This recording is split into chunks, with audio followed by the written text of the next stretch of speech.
Kerjasama ini sangat penting untuk kestabilan serantau. Betul tu, latihan bersama Kopassus dan RBF meningkatkan interoperability kita di hutan Sabah.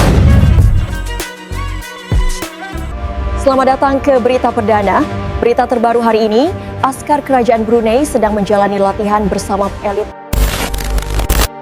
Di Asia Tenggara, ada satu fakta yang tidak banyak diketahui. Fakta yang menunjukkan siapa pasukan paling disegani di kawasan ini.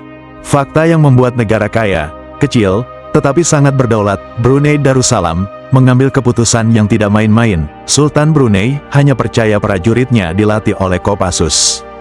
Sultan Brunei bukan orang sembarangan. Beliau punya akses ke pelatih terbaik dunia. Ia bisa mengundang instruktur dari Inggris, dari Gurkha, dari pasukan elit Timur Tengah. Tapi ketika bicara soal tempur sungguhan, soal mental baja, soal siapa yang bisa membentuk prajurit menjadi mesin perang yang tenang dan mematikan, beliau hanya menunjuk satu nama, Kopassus.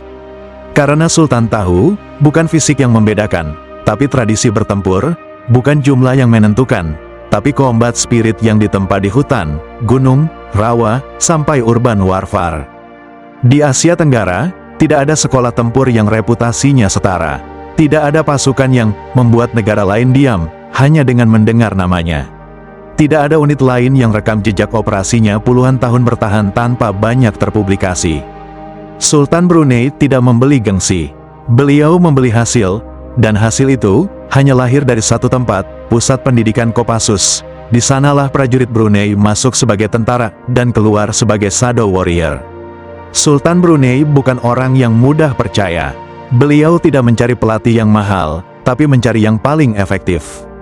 Yang paling tahan mental, yang paling adaptif di hutan tropis, yang paling paham medan Asia Tenggara.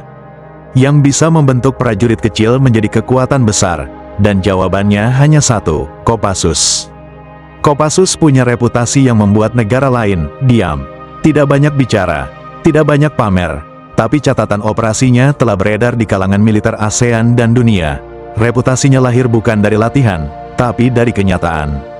Kopassus tidak dibentuk oleh ruang kelas, tidak dibentuk oleh teori, tidak dibentuk oleh simulasi.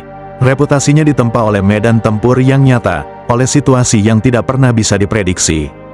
Oleh keputusan-keputusan yang harus diambil dalam hitungan detik, seringkali dalam suasana gelap, sunyi, dan penuh ancaman. Dan inilah alasan para raja, sultan, dan pemimpin Asia Tenggara menghormati pasukan ini. Kopassus adalah pemain utama di medan perang yang tidak pernah muncul di berita.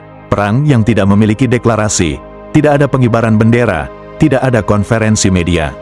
Ini adalah perang yang hanya diketahui oleh mereka yang menghilang dalam gelap dan muncul ketika semuanya sudah terlambat bagi musuh.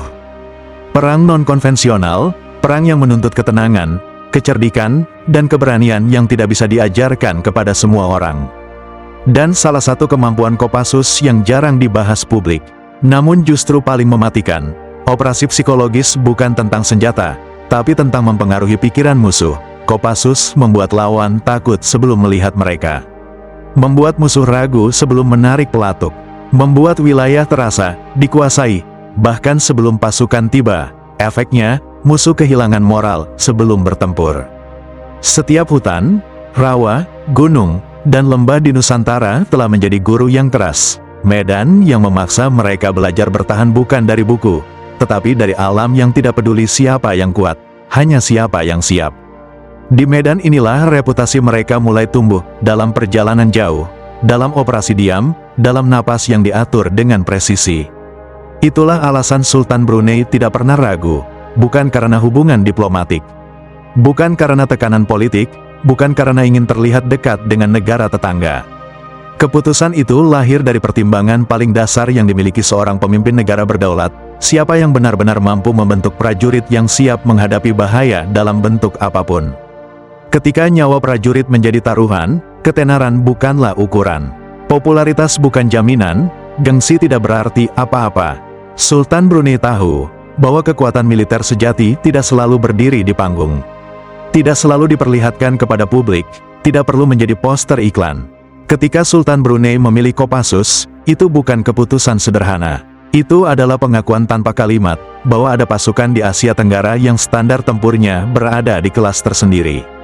Pasukan yang tidak hanya mengajarkan teknik, tetapi membangun mental. Tidak hanya melatih fisik, tetapi membentuk karakter. Tidak hanya memberi teori, tetapi menanamkan insting bertahan hidup. Sultan Brunei mencari yang paling terbukti dan terbaik di Asia bahkan dunia. Nama itu hanya satu, Kopassus. Jangan lupa like, subscribe untuk update perkembangan militer Indonesia terbaru. I don't ever slow up, no I don't take sh**. I got no love for the fakeness. If you wanna play tough and wanna hate this, I'll always show